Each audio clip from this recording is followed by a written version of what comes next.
명공거사님. 예. 오늘은 명공거사님도 오시고 예. 그리고 모털도사라고 부르는 우리 조현민 대표님도 오셔서 이제 같이 함께 하는데 오늘은 특별히 날이 좋아서 예. 야외에서 이렇게 이야기하는 시간을 좀 가지려고 합니다. 그래서 네. 또 멀리 이렇게 캄보디아에서 잠시 한국에 오셔서 이야기를 가지려고 하는데 그래서 캄보디아 아까 전에 좀 잠깐 이야기를 하면서 훈센 총리에 이어서 훈마넷이라는 말 그대로 훈센 총리 아들이 말 그대로 이제 그렇게 말 그대로 정치에 이어서 하고 있다고 하는데 좀 그 상황에 대해서 좀 이야기 좀 해주세요. 이제 캄보디아는 이제 훈센 총리가 1985년도에 집권을 시작했어요. 그러니까 사실은 이제 그 왕이 있고 왕권이 있고 사실 이제 경제나 이런 쪽은 이제 총리가 다 전담을 해서 하고 있죠. 근데 그 부분들이 좀 조심스럽긴 하지만 독재 정치를 많이 하고 있죠. 네. 그래서 뭐 지금 훈센 총리 당이 CPP라고 이제 인민당이거든요. 근데 이제 뭐 이제 제1 뭐 야당을 뭐 강제로 해산한 적도 있고, 예. 그래서 이제 사실은 이제 뭐 단일 후보로 와서 이제 선거를 한 적도 있고, 이제 뭐 이런 부분에 대해서 많이 제기가 됐었어요. 예. 근데 이제 그렇게 해서 이제 총 38년간 이제 통치를 하고 이번에 장남인 훈마넷한테 이제 사실상 이제 선거를 통해서 인민당 후보로서 당선됐다고 하지만 사실 이제 장남에게 세습이 된 모양새로 이제 됐고 이제 훈센 일가의 이제 뭐 사람들이 사실 이제 고위 공직자로 올라와 있기 때문에 사실 이제 징계가 됐다고 볼 수 있는 상황이죠. 네, 그렇습니다. 보니까는 뭐 뉴스에 보면은 태국과도 관계가 뭐 지금 보니까 나름대로 뭐 형제국가처럼 나오고 있는데 어떤가요? 태국이랑 캄보디아랑 관계가 좀 좋나요? 사실 캄보디아는 태국이랑 이제 왼쪽에 태국, 오른쪽에 베트남, 그리고 위쪽에 라오스 이렇게 국경을 인접하고 있어요. 근데 이제 태국하고는 이제 사실은 되게 많은 공통점을 가지고 있죠. 그 뭐 왕조들 그런 모습 있죠. 그 뭐 의상이나 이런 부분들도 사실 상당 부분 겹치고요. 네, 그리고 의상이라는 것은 이제 옷 입는 거 말씀하시는 네네. 거예요? 그러니까 뭐 예를 들어서 예전에 네. 복식이라고 네, 얘기를 네. 해요. 예, 예. 그런 것들도 많이 겹치고 예. 사실 이제 춤도 춤. 많고 사실은 이제 캄보디아는 그 시엠립에 그 앙코르 왕국이 있었잖아요.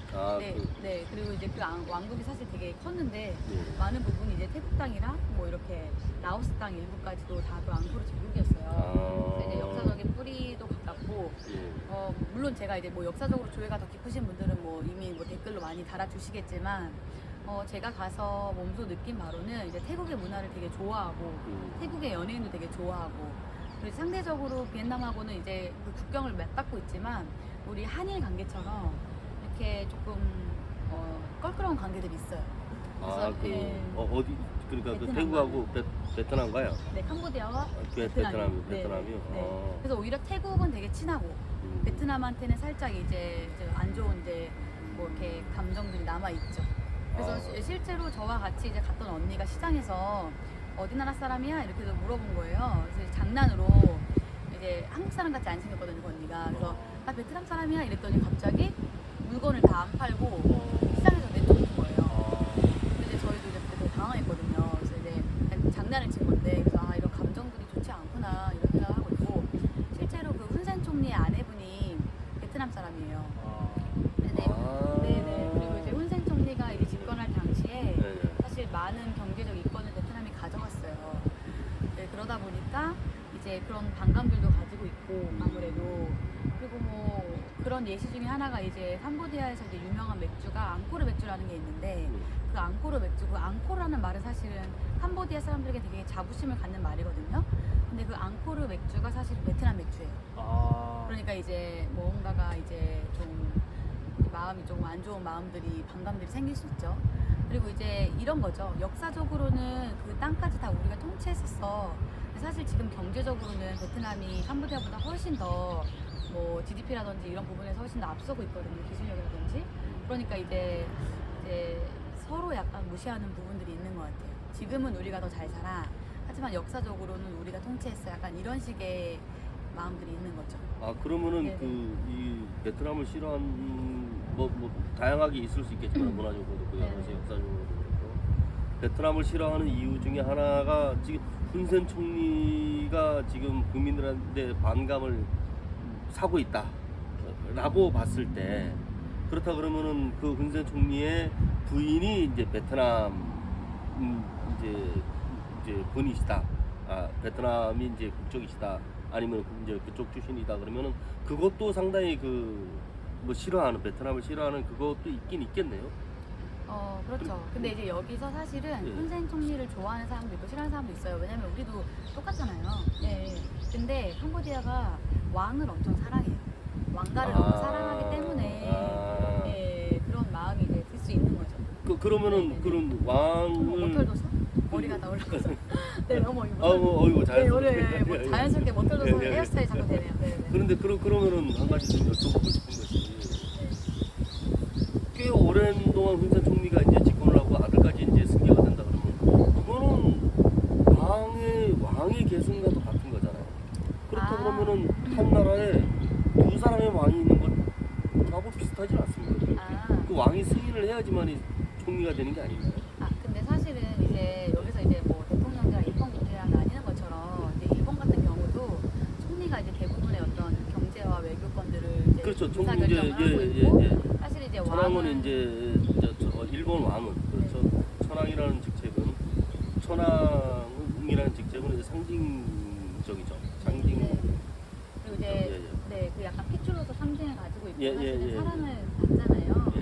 그런 느낌. 사랑받는 것까지는 좀 모르겠는데 하여튼 네. 상징성이 있습니다. 일본을 하나로 묶는 하나는 상징성도 있고 여러 가지 이제 일본 민족을 대표하는 부분도 있습니다. 캄보디아는 지금 이제 시아몬이라는 왕이 지금 왕인데요. 캄보디아도 이제 상징성을 더 많이 갖고 있죠. 왕이 이제 어떤 뭐 총리가 있기 때문에 뭐 정치 경제적으로 그렇게 뭐 하지 않으니까요.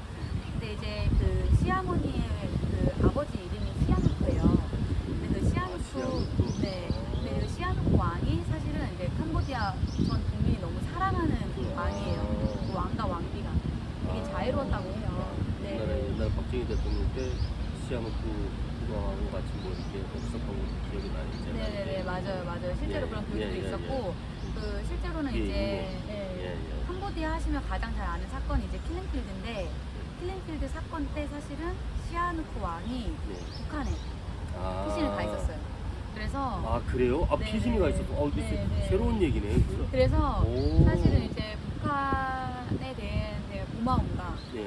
그리고 이제 지금 이제 김정은 체제에서도 김정은이 이제 뭐 무슨 쿠데타가 일어났을 때 움직일 수 있잖아요. 그럴 때 이제 캄보디아도 사실은 상위권에 있는 나라라고 들었어요. 그러니까 움직인다라는 네. 것은 쿠데타가 일어났을 때 피신할 수 있는, 망명할 수 있는 그 국가 중에 네. 한 나라로 이제 캄보디아가 거론된다. 네네. 옛날에 이제 시아누크 국왕이 네. 이제 북한으로 이제 망명을 해왔으니까 네. 그런 것도 좀 있긴 있네요. 네. 지금 혼만의 총리도 그 장남도 사실은 이제 육군 대장이었어요. 그러니까 이제 군부의 그 최고 통치자 그리고 지금 이제 아마 조카 사이도 아마 경찰청장인데 그 사람도 거의 공직자로 들어왔거든요. 그러니까 이미 경찰과 군부를 갖고 다 있는 장악을 권력자들이 했네. 다 장악을 사실은 하고 이제 거의 있네요. 공직자로 됐기 때문에 음. 김정은이 피신을 왔을 때 잘 보호가 될 수 있는 거죠. 사실은 이제 바로 직통으로 그렇죠. 잘 이제 가능하니까. 그게 네, 권위주의 국가, 독재 국가는 아니지만은 네. 권위주의 국가에서는 그런 것들이 가능하죠. 네. 사실은. 그래서 정치적인 면에서는 어느 정도 독재 모습, 그러니까 예를 들어서 저희 때 박정희라든지 아니면 이제 전두환 때라든지 이런 전 대통령들 때 모습이 보여요. 근데 또 경제적으로는 되게 자본주의를 또 하고 있거든요. 그래서 제가 봤을 때 캄보디아는 지금 이제 과도기고 이게 신기한 게 2020년대와 1990년대가 공존하는 사회라고 생각이 들어요. 그러니까 예를 들어서 제가 2014년도 갔을 때는 현금을 썼거든요. 예. 근데 그때는 제가 크레딧 카드를 가져가도 그 카드 머신이 있는 데가 별로 없었어요. 그래서 이제 사실은 대부분 현금을 썼죠. 그래서 그때는 날치기도 되게 많았어요. 근데 코로나 이후에 이제 갔을 때는 크레딧 카드가 아니라 바로 캐시에서 그 앱 결제로 페이로 그냥 넘어간 거예요.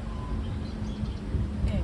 그러니까 네네. 근데 이제 그런 모든 부분들이 그런 거예요. 휴대폰도 투티에서 갑자기 스마트폰으로 넘어가고 저희는 뭐 예를 들어서 뭐 노키아 투디폰이면 클립폰, 슬라이드폰, 뭐 터치폰 이런 식으로 이렇게 단계를 밟아서 가잖아요. 근데 이제 여기서는 바로 한 10년에서 15년이 훌쩍 뛰는 거예요. 아, 단번 도약이 됐네. 네. 그러니까 이제 사실은 그러니까 우리도 이제는 다 네. 페이를 하지. 크레딧카드 뭐 물론 결제도 많이 하지만 이제 그 카드들이 다 휴대폰 안에 들어와서 페이를 많이 하잖아요. 이제 사실 캄보디아에서는 카드를 잘 안 쓰는 거죠. 네. 그래서 그런 걸 봤을 때 정치, 경제, 사회, 문화 이런 면으로 되게 이제 사실은 그 과도기 없이 이제 빨리 이제 예를 들어서 90년대의 모습과 2020년대의 모습이 딱 접목돼 있는 그렇기 때문에 또 기회의 땅이에요. 제가 봤을 때는. 그러니까 네. 그렇게 보면은 우리가 이제 기술의 발전이 이제 우리가 보통 이제 기술의 발전 2000년대 초반에 1900년대 기술의 발전이 발전될수록 선진국들의 발전되는 선진국들이 엄청나게 앞서 나갈 것이고 개발도상국으로 이제 처질 것이다라고 지금 보통 그렇게들 이제 전망을 해왔었는데 지금 이제 조민 대표님 이제 말씀대로 한다 그러면은 실제로 여기서 이제 단번 도약이 된 거잖아요. 그냥 걸치지 않고. 네. 그렇다 그러면은 기술의 발전이 오히려 개발도상국에서 더 빠르게 된다라는 얘기잖아요. 이 선진국을 따라간다라는 얘기죠. 그렇죠. 이제 그렇죠. 그게 이제 그렇죠. 그게 네, 네. 실제로 이제 우리나라에서도 이제 네. 그런 현상이 벌어졌어요. 왜 그러냐면 네, 네. 우리나라 같은 경우는 유럽이나 미국 같은 그 수백 년의 그 발전을 우리는 그 압축 성장을 해버렸단 거죠. 우리도 그 기술 발전이 그렇게 된 거죠. 그리고 우리나라 사례가 있으면은 이 사례를 본다 그러면 캄보디아도 마찬가지로 지금의 개발도상국에 멈춰져 있지만은 아까도 얘기했지만은 결제가 바로 그냥 현금 결제에서 바로 그냥 앱 결제로 바로 넘어간다 그러면은 벌써 그냥 이 단계가 넘어가는 거죠. 네, 근데 이게 가능했던 게 예. 이제 자립적으로 한 게 아니라 예. 사실은 이제 외국 자본이 들어와서 그 단계들을 이제 그렇죠. 가독 없이 빨리 갈 수 그렇죠. 있었던 그렇죠. 거죠. 그렇죠. 외국 네. 자본이 가장 이제 경제 발전의 가장 이제 중요한 요소 중에 하나가 외국 자본 유입이거든요. 외국 자본 유입이 없으면 경제 발전이 상당히 더디죠. 이제 북한 같은 경우가 바로 이제 거의 전형적인 사례인데 북한은 외국 자본이 없으니까 그만큼 지금 이제 더디고 있는 거죠. 사실은 중국 자본이 들어온다 그러지만은 중국 자본 자체도 북한이 지금 거부를 하고 있는 거기 이제 자력 경생 무슨 뭐 우리식 경제 뭐 이런 식으로 하면서 그런 사례를 본다 그러면은 외국 자본이 우리도 마찬가지로 미국 자본이 많이 들어왔었죠. 일본 자본도 많이 들어왔어요. 그걸 바탕으로 일본 자본이 들어와서 그걸 발전했다라고 뭐 얘기하면은 제가 뭐 좀 약간 좀 이상하지만은 그래도 일본 자본이 우리나라에 들어와가지고 어느 정도 이제 경제적인 영향을 좀 끼쳤다는 얘기죠. 물론 뭐 미국 자본도 유럽 자본도 들어오지만 그래서 선진 자본, 외국 자본이 들어와가지고 경제를 이제 활성화시키는 것은 그건 필수적인 사항이다. 경제 발전은 국가 경제 발전. 그렇게도 생각을 해볼 수가 있네요. 네, 좀 덧붙이자면은 이제 뱅킹 시스템 같은 경우는 이제 캐네디안 뱅크가 와서 사실은 지금 캐네디안 뱅킹이라는 게 뭐죠? 캐네디아 시스템, 그 아. 캐나다 뱅킹 아, 시스템을 캐나다. 가지고 와서 아. 이제 현재 이제 ABA라는 뱅킹 시스템이 되게 이제 지금 거의 1위 은행이 된 것 같아요. 원래 현재 아셀레다라는 뱅킹이 1위였다가 이제 그 FA랑 이런 것들이 사실은 너무 편리하게 돼 있다 보니까 젊은 세대들은 ABA를 더 많이 까는 것 같아요. 근데 거의 다 1등 되고 있고 그리고 이제 증권 거래소도 생겼어요. 2015년도에 이제 한국에서 CSX라고 해가지고 이제 증권 거래소를 만들어줬고 한국에서 만들어졌습니다. 네네 한국에서 만들어줬고 거기에 이제 처음에 수자원공사, 항만공사 이제 네. 대규모 이제 네네 개발 그 네. 업체들이 네, 농대공장 이렇게 협력 예, 예, 업체들 예, 뭐 이런 예, 예. 데들이 먼저 1세대로 예, 예. 5개 업체가 들어갔는데 예, 예. 제가 그 당시 때 5개 업체 때 제가 주식을 샀어요. 근데 이게 3년 동안 변함이 없는 거예요. 그러니까 한국 시장으로 봤을 때 주식이 엄청 이렇게 요동치잖아요. 근데 거기는 제가 만약에 뭐 한 1, 2불이에요. 주식이 한 주에 그러면은 샀는데 변함이 없는 거예요. 그럼 물론 지금 이제 그러니까 배당금은 받지만 변함이 없어서 네. 아 이걸 빼야 되나 말아야 되나 고민을 했어요. 2018년도에 이게 2015년도에 생기고 나서 2018년도까지 변함이 없어서 어떡하지 이렇게 했는데 이제 코로나 기간에 사실은 이제 전 세계적으로 막 이런 투자부터 시작해서 뭐 가상화폐부터 시작해서 막 엄청난 그런 움직임이 일잖아요. 그러니까 여기 젊은 세대들도 집을 살 수는 없을지언정 내가 주식을 살 수는 있구나. 그리고 심지어 주식이 싸니까 이제 조금씩 사는 것 같아요. 그래서 이제 지금은 좀 움직이는데 뭐 한국에 비해서는 아주 미비하고 사실은 이제 제가 놀랬을 때는 제가 주식은 사실 상한가 하한가가 있잖아요. 뭐 이제 끝없이 오르면 안 되니까. 근데 제가 그때 한 번 500만 원인가? 한번 제가 살 때가 있었거든요. 그때 제가 상한가를 쳤어요. 그냥 저만 걸었는데 그냥 그 건 사람이 별로 없으니까 계속 올라가다가 샀는데 이제 더 이상 못 사게 막히더라고요. 그래서 제가 막힌다라는 것은 구매가 안 된다라는 건가요? 네네네. 그러니까 그날까지 상한가 쳤으니까 제가 걸려 있는 걸 다 산 거죠. 그러니까 본의 아니게 제가 그 금액을 올리게 된 상황이 돼버린 거예요. 저는 그냥 좀 우리나라 같으면 그 주가 조작에 해당되지만은. 저는 그냥 살려고 산 건데. 근데 이제 지금 제가 요번에 들어가서 보니까 항목이 이제 11개로 늘었더라고요. 거기 이제 은행도 들어와 있고 텔레폰 회사도 들어와 있고 이제 믿을 만한 이제 큰 이제 대기업이죠. 우리나라 치면 대기업들이 이제 들어와 있는 거죠. 그래서 이런 변화들이 조금씩 움직이고 있구나. 근데 이제 이거를 이제 이 나라에서 주체적으로 뭔가 움직이려고 하면은 너무 갭이 크잖아요. 근데 이제 외국에서 이런 부분들이 있었으면 좋겠다. 이래서 이제 ODA 관점으로 공적개발 원조 관점으로 많이 지원을 하는 것 같습니다. ODA는 어느 나라가 가장 비중이 높은가요? 캄보디아에서? 제가 사실 얼마 전에 코이카를 방문해서 이 부분을 들었었는데 네. 지금 조금 희미하긴 한데 사실 그 되게 많은 국가들이 다 지원을 하죠. 네. 뭐 사실 미국도 많이 지원을 하고 있고 네. 사실은 이제 캄보디아가 프랑스 식민지였어요. 그 프랑스에서 이제 되게 많은 네. 부분을 차지해서 지원을 했었고 뭐 실제로 활동하고 있는 거는 뭐 그 오스트레일리아 에이드도 이제 많이 도움을 주고 있고 네. 왜냐면 이제 호주에서는 아시아로 이제 대륙이 편성돼 있잖아요. 그래서 아시아권에 많이 지원을 하고 있고 아시아개발은행도 거기 들어가면은 그렇죠. 네, 그리고 EDCF 쪽에서도 이제 장창한 거 해서 많이 이렇게 해주고 그리고 실제로 코이카 한국에서도 코이카에서도 캄보디아에 이제 뭐 동남아시아 그 팀에서 이제 많이 자본들이 캄보디아로 흐른다고 들었고 그리고 이제 자이카에서도 사실은 이제 뭐 자이카. 네, 캄보디아에서 제일 큰 몰이 이제 이온몰이 있거든요. 그렇죠. 일본 거죠. 네, 그래서 이제 이온몰이 이제 자이카 쪽에 이제 지원을 받아서 예. 이제 들어왔다고 들었고 그리고 이제 그리고 이제 뭐 지금은 사실 이온몰이 압도적이었는데 최근에는 이제 뭐 친목몰이라고 중국 자본도 조금 중국 들어오고 자본. 있고 한국에서도 이제 업체에서 이제 컨택하고 이런 것들도 들었는데 사실 코로나 이전에 좀 들었고 코로나 기간에는 사실 뭐 한국마트는 이제 그런 건 없는 것 같아요. 좀 규모가 작은 킨마트라든지 시마트라든지 이제 이런 마트들은 있는데 아예 몰급의 마트들은 없어요 아직. 네. 그러면 거기에 한류 정도는 어떻습니까? 거기는 한류 아까 제가 처음에 인트로에서 얘기했듯이 태국이랑 사이가 좋고 베트남이랑은 조금 관계가 한일 관계처럼 냉랭하다 했잖아요. 실제로 이제 한국을 되게 좋아해요. 그러니까 태국과 한국은 호, 그리고 베트남과 중국은 불호라고 보는 게 맞는 것 같아요. 네. 그래서 이제 사실 정부는 캄보디아 내에서요. 기득권층은요. 사실 태국계 캄보디아, 중국계 캄보디아, 베트남계 캄보디아 이 세 명들이 되게 많아요. 네, 그래서 사실은 이제 혼혈 얼굴이 좀 더 밝은 색에 가진 이런 기득권들이 많죠. 근데 이제 그러다 보니까 이제 뭐 중국이랑 사실 지원도 많이 받고 하지만 뭐 이렇게 물품으로 봤을 때 말씀하신 한류로 봤을 때는 한국 문화와 태국 문화를 확실히 좋아하는 것 같아요. 중국 문화와 베트남 문화는 그 정도까지 그렇게 막 환호를 하진 않는 것 같아요. 그래서 아까 제가 한국에 몰이 없다고 했잖아요. 근데 최근에 약간 그 위쪽에 한인들이 많이 모여있는 센소리라는 데가 있거든요. 그 위쪽에 약간 좀 몰까지는 아니지만 큰 식료품점이 생겼어요. 그러니까 그만큼 캄보디아 사람들이 한국 뭐 과자, 한국 음료수, 한국 음식에 대한 인지가 있다는 거죠.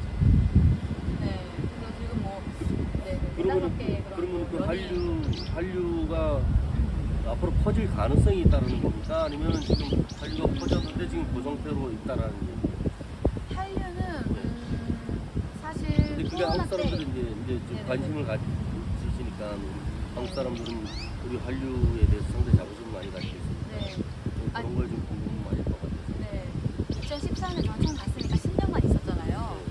그 전에는 한류가 그렇게 막 뭐 크게 있었던 것 같진 않아요. 그냥 뭐 빅뱅, 21, 뭐 지금 뭐 BTS, 그게 10년 전이니까. 그렇죠. 제가 생각해도 제 나이 때도 옛날이네요. 네네네. 10년 전에는. 근데 이제 그 사이에 뭐 지금은 뭐 BTS, 그렇죠. BTS는 뭐 세계적이니까. 뉴진스 뭐 이런부터 이제 선수들도 이제 뭐 여러 이제 좀 더 이제 예전에는 뭐 블랙핑크, 뭐 트웨이니원, 뭐 빅뱅 뭐 이랬으면 지금은 좀 더 다양한 것 같긴 해요.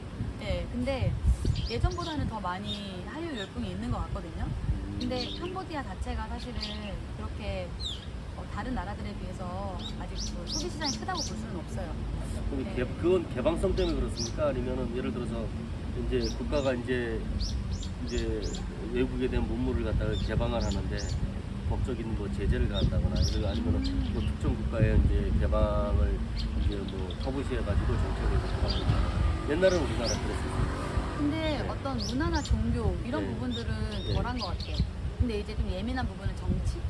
아 정치면은 뭐 예를 들어서 뭐 네. 선거 기간에는 네. 뭐 길거리에 군인이 쫙 깔렸었어요. 그래서 이제 3명 이상 만나지 못하게 하거나 그리고 이제, 정치적으로 네. 약간 좀 네. 그런 게 좀 있네요. 그리고 이제 우리나라 치면 이제 광화문 광장처럼 거기도 이제 hun생공원이 있는데 네. 그 앞에 이제 모이지 못하게 한다거나 이제 오. 그런 부분들이 있었는데 사실 문화나 종교 네. 저는 사실 한국인 선교사님들 되게 많이 나와 있거든요. 그러니까 뭐 종교적으로는 다른 나라들보다는 더 자유롭고 문화도 딱히 뭘 막거나 제재가 크지는 않는 것 같아요. 근데 이제 뭐 너무 선동을 한다거나 뭐 아니면은 이제 인권적으로 너무 이제 캄보디아를 공격한다거나 이러지 않는 이상은 그런 제재가 없는 것 같아요. 그래서 이제 그게 종교적으로 이제 개방성이 있다라는 얘기는 불교 국가임에도 불구하고 네. 신두교나 기독교나 아니면은 뭐 천주교 뭐 이런 불교를 이제 배척하지는 않는다. 네, 맞습니다. 다만 이제 정치적인 탄압이라고 얘기하기는 좀 그렇지만 다만 이제 정치적으로 여러 가지 이제 국민들이 이제 정치적으로 좀 집회 결사의 자유 같은 거는 좀 제한돼 있다. 네. 뭐 그런 거예요. 언론의 자유 같은 경우도 거기에 따라서 이제 제한이 되거나 아니면 좀 통제가 좀 되긴 되겠네요. 그렇죠. 예전에는 네. 이제 조금 더 쉬웠겠죠. 근데 이제는 이제 중고 스마트폰이 보급되면서 사실은 이제 뭐 페이스북이나 이런 SNS를 통해서 이제 시위라든지 아니면 또 자기의 의사를 표현하거나 이런 부분을 통제하기 어려웠죠. 예전에는 사실은 대부분 스마트폰이 없었기 때문에 네. 조금 더 통제하기가 쉬웠죠. 네. 오늘 이렇게 사실 좀 길게 좀 베트남의 이야기도 듣고 마음은 베트남에 가 계셨네요. 네, 베트남에 대해서도 신혼여행을 하게 어디로 되고 가시는지 베트남으로. 신혼여행은 뭐 아무튼 어느 나라로 가는데 네. 베트남도 가보기도 하고 태국도 가보기도 하고 캄보디아도 저도 가보기도 했는데 아, 캄보디아라는 나라가 그래도 나름대로 지금 이야기를 들으면서도 굉장히 개발 가능성도 크기도 하고 어떻게 보면은 그런 것이 어떻게 보면 기회의 땅으로 작용하지 않겠나라는 생각도 많이 해보게 됩니다. 그래서 여러분들 여기 옆에 있는 우리 조현민 대표님 지금 캄보디아에서 두 아이 둘하는 그래서 이제 그런 가족 수공예 작업을 하면서 사업을 하고 계시는데 여러분들 많이 관심 가져주시고 구매해 주신다 그러면은 많은 어떻게 보면은 그런 개발도상국에 도움도 되기도 하고 우리나라에게도 많이 어떻게 보면은 그런 여성 CEO로서 발전할 수 있는 기회가 되지 않을까 싶습니다. 그래서 혹시나 더 관심이 있거나 궁금하신 분들은 댓글 남겨주시거나 앞으로 계속 우리 두 아이도 대표님, 우리 조현미 대표님에 대한 그러한 영상이라든지 그런 걸 올릴 테니까 관심 가져주시고 그러시면 고마울 것 같습니다. 캄보디아어로 이제 고맙습니다는 뭡니까? 안녕히 가세요라든가. 고맙습니다는 업군이에요. 업군. 업군도 제 이름이 또 오군이라는 것 같은데. 아니요. 자, 이렇게 해서 예. 업군 그리고 업군. 네, 업군이 고맙습니다고 예. 땡큐 소 마치 마치는 업군 쯔란이 많이에요. 끄쓰랑. 네, 업군 끄쓰랑. 쯔란. 네, 감사합니다. 네, 고맙습니다.